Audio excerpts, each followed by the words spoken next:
Good morning, everyone. Kings and Chronicles topic is going on. In next one unit, we are going to study about the Akbarnama and Badshahनामा. Akbarnama and Badshahnama जो दोनों chronicles हैं, ये काफ़ी जो है जाने माने क्रॉनिकल्स हैं. इन क्रॉनिकल्स में जो है हमें बादशाह अकबर और शाहजहाँ की लाइफ के बारे में पढ़ने को मिलता है.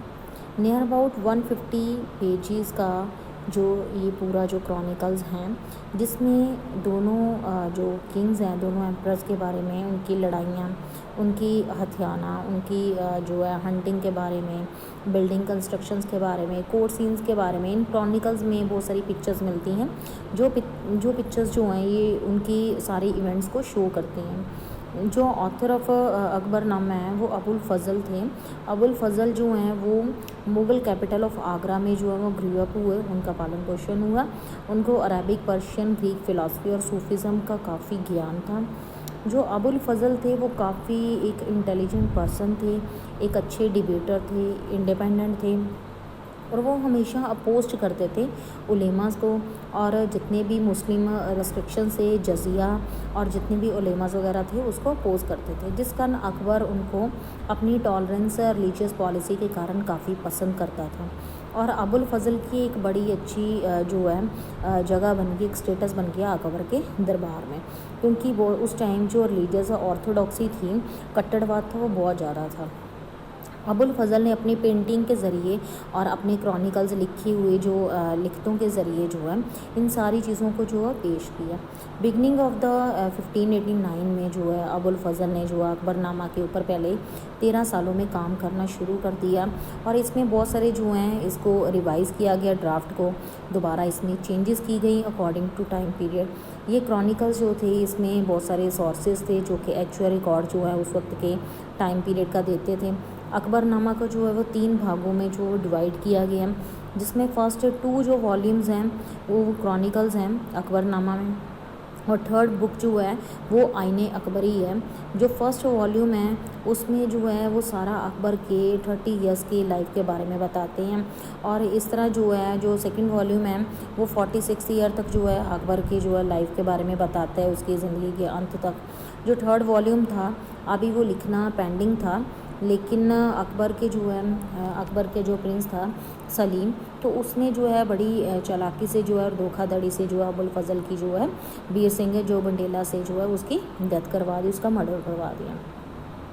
इस तरह अकबरनामा जो है वो पूरे डिटेल में जो है अकबर के लाइफ के जो है इस तरह अकबरनामा जो है हमें डिटेल में जो है अकबर की लाइफ के बारे में और उसकी जो पॉलिटिकल और सोशली लाइफ के बारे में सारी इंफॉर्मेशन देता है.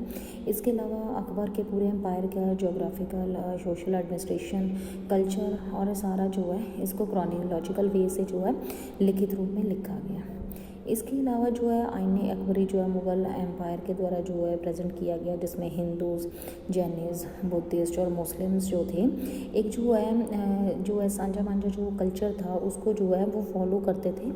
इस कल्चर में जो है वो एक टॉलरेंस पॉलिसी थी, जिसमें जितने भी धर्मों के लोग थे वो जो है बिना किसी भेदभाव के जो है आईने अकबरी जो है एक रिलीजियस बात था उसमें शामिल हो सकते थे. अबुल फ़ज़ल ने जो है जो अकबरनामा लिखा वो एक बड़ी अच्छी लैंग्वेज में और लिखा, और उसको पढ़ते वक्त जो है वो काफ़ी लाउड होना पड़ता था. इंडो पर्शियन स्टाइल में जो है उस वक्त पर्शियन जो लैंग्वेज थी वो अकबर के कोर्ट की जो है एक ऑफिशियल लैंग्वेज थी. तो बहुत सारे राइटर्स जो थे वो चाहते थे कि वो अबुल फ़ज़ल की तरह ही लिखें. अबुल फ़ज़ल के साथ साथ जो अबुल फ़ज़ल के काम को जो बीच में छोड़ दिया गया, उसके बाद उस काम को जो है नेक्स्ट अब्दुल हमीद लाहौरी जो है वो बादशाहनामा के एज अ ऑथर के तौर से जाने जाते हैं. एम्परर शाहजहाँ ने जब उसके टैलेंट के बारे में सुना तो लाहौरी को जो है अपने कोर्ट में जो है उसको जो है नियुक्त कर दिया.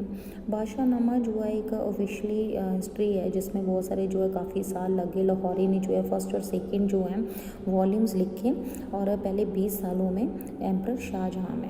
उसके बाद जो थर्ड वॉल्यूम में जो है उनकी जो काफ़ी हालत जो है वो काफ़ी मेच्योर हो गई, काफ़ी ओल्ड हो गए. तो जिस कारण थर्ड वॉल्यूम जो है उसके बाद थर्ड वॉल्यूम जो है सदुल्ला खान ने जो है जो शाहजहाँ के वज़ीर थे उन्होंने कंप्लीट किया. कॉलोनियल पीरियड में जो ब्रिटिश एडमिनिस्ट्रेटर थे उन्होंने इंडियन हिस्ट्री को जो है वो स्टडी करना स्टार्ट कर दिया और बहुत सारे जो आर्चिव जो है नॉलेज के जो है उन्होंने क्रिएट करने स्टार्ट कर दिए for the better understand the people, ताकि लोग उनको ईजिली जो है समझ सकें।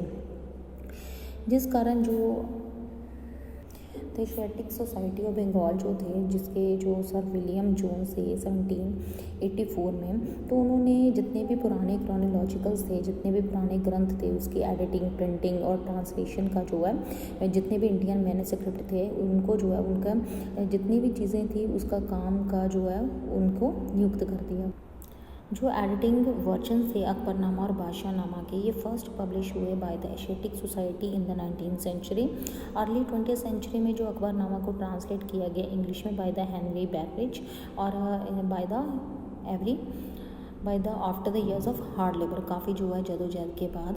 Only the experts of a Badshahnama has been translate, कुछ पन्ने जो है बादशाहनामा के जो कुछ हिस्सा उसको ट्रांसलेट किया गया इंग्लिश में, और टिल द डेट जो एंटायर बाकी जितना भी हिस्सा था बादशाहनामा का अभी वो वेट में है ट्रांसलेशन करने के लिए। So this is all about Akbarnama and बादशाहनामा।